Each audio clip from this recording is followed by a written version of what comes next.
Hey guys, this is Corey from Redefining Strength. Welcome to the Fitness Hacks Podcast. This is the show where I share all my free workout and nutrition tips.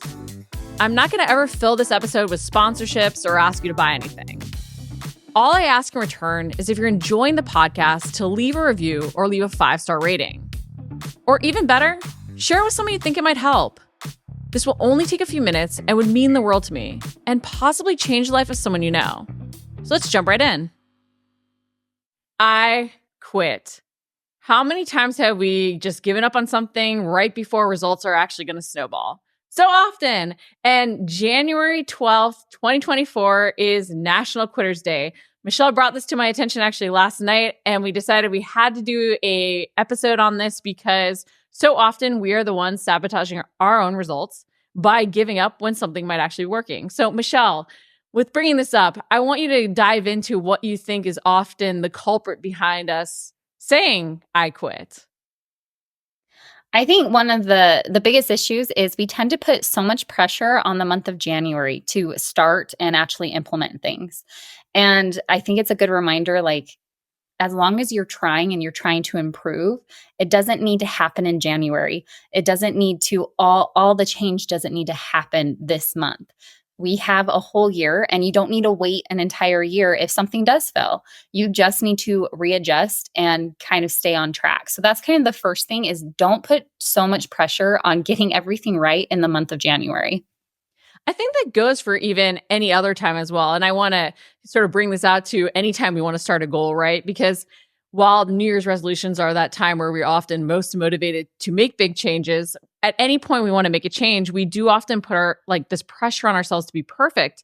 And so often then that first little deviation makes us give up when we don't recognize all the changes that were already happening, right? We were good for like 12 days, 11 days already, or even if it wasn't perfectly consistent, 8 days. We made changes in 8 days and we don't recognize that. We recognize the one day that wasn't perfect, which then says, well, why do anything, right? But something is still better than nothing. And the more we try and get consistent with those things, the longer we stick with it, often the more things build. Because we don't necessarily always need more tactics. We need more time. Yeah. And that kind of goes into my next thing too, is so often we just take on too much and it's more than we can chew. Like if you are someone that's like, okay, I'm getting into exercise, I'm going to hit the gym 7 days a week, but the week before hadn't even gone once. Like that probably isn't the most realistic goal for you to set. So it's also just being like you mentioned, like we want things to snowball. So if you're doing a little bit better than you were the previous week, that's still a win.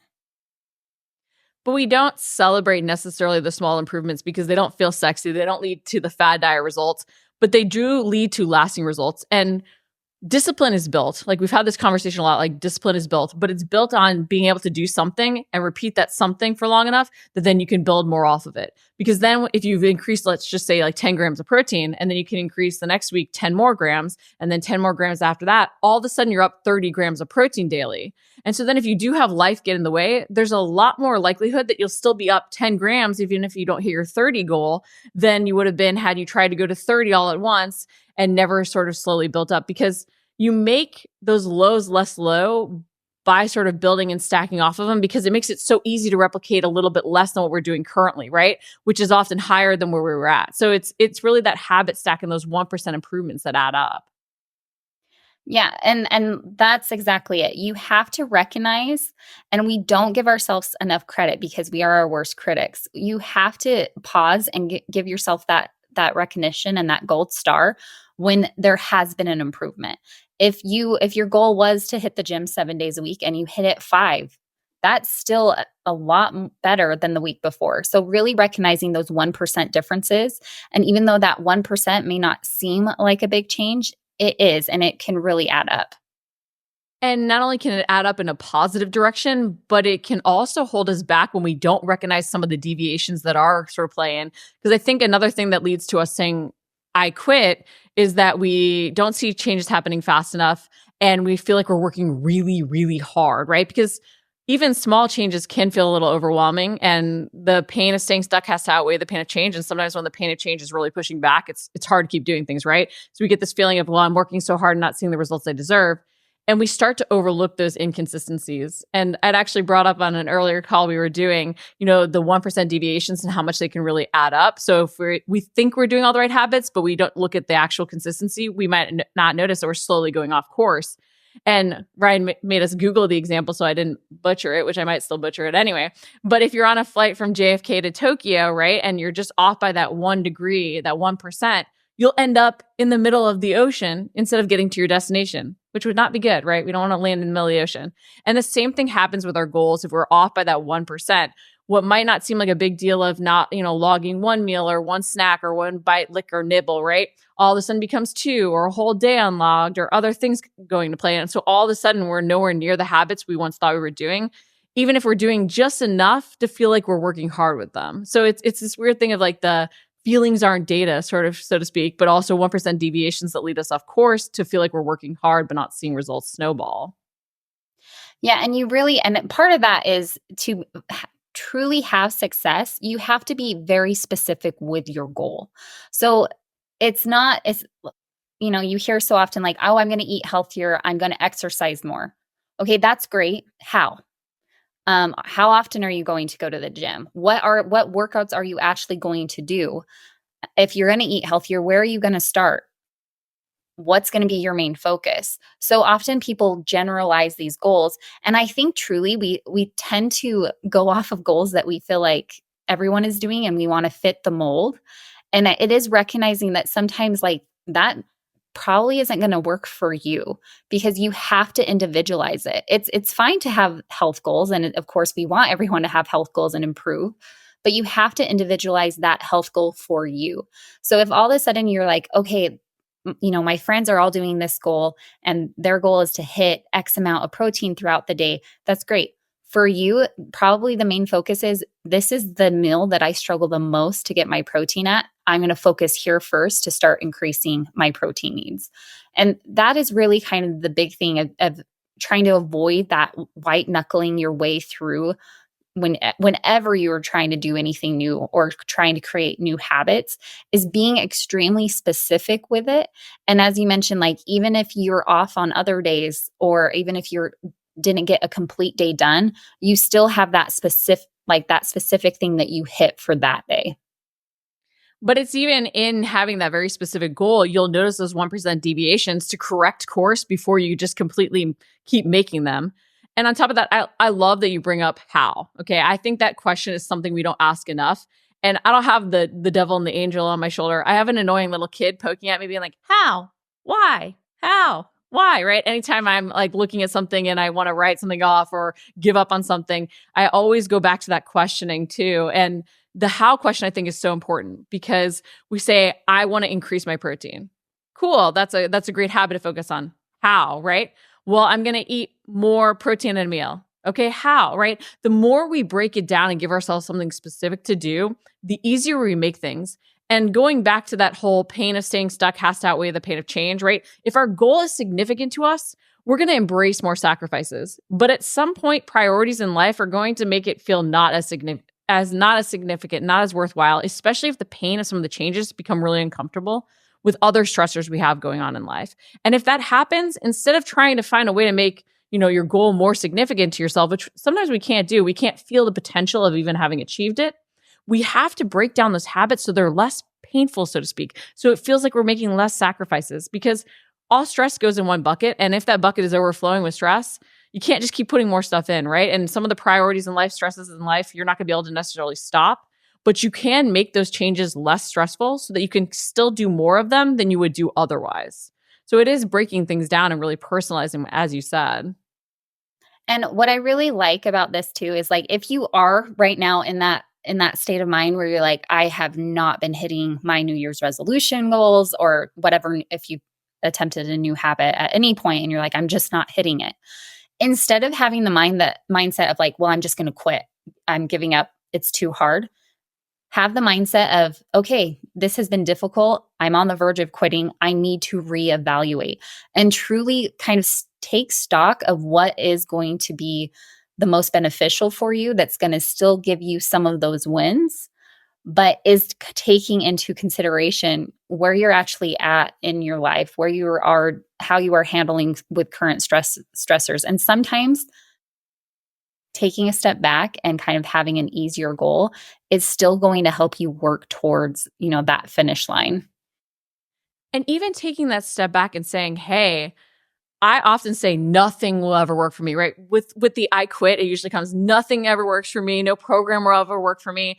Trust me, I've done that whole mope, pout, feel bad for myself, go sit on the couch thing. And often in that moment, in order to truly move forward and see the results snowball, sometimes I have to be like, am I just repeating the same pattern? Am I saying I quit, nothing will ever work for me? But is nothing ever working? Because at this point, 6 weeks into something, about 6 to 9 weeks is where I find I usually fall off, or where even clients generally fall off. At that point where you've worked hard enough for long enough, and results, yes, have snowballed, but either you've gotten a little complacent, or maybe they're just about to sort of really hit that momentum point, right? We give up. We quit before things can actually be achieved. And so I like to assess, is this that stick point? Is that hard point where I want to give up, where the challenges are becoming a little more than I truly want? How can I double down on the things that are working to keep pushing through? Because often if we do sort of stop and assess, it is just that hard point in that journey where you're over that initial motivation. You've been doing things long enough. You've seen results snowball, and maybe they're slowed. You've gotten complacent, whatever else, but things have slightly slid.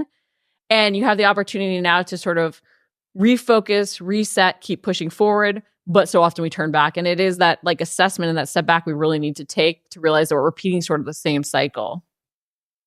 And sometimes I think it requires an outside perspective to see if you are falling victim to the same cycle that you've repeated that has caused you to fall off. Because sometimes, again, we think we know how to do things, and we think that we have it figured out, and we know the basics of, okay, to be healthier, to exercise more, to do all these things, this is what it takes.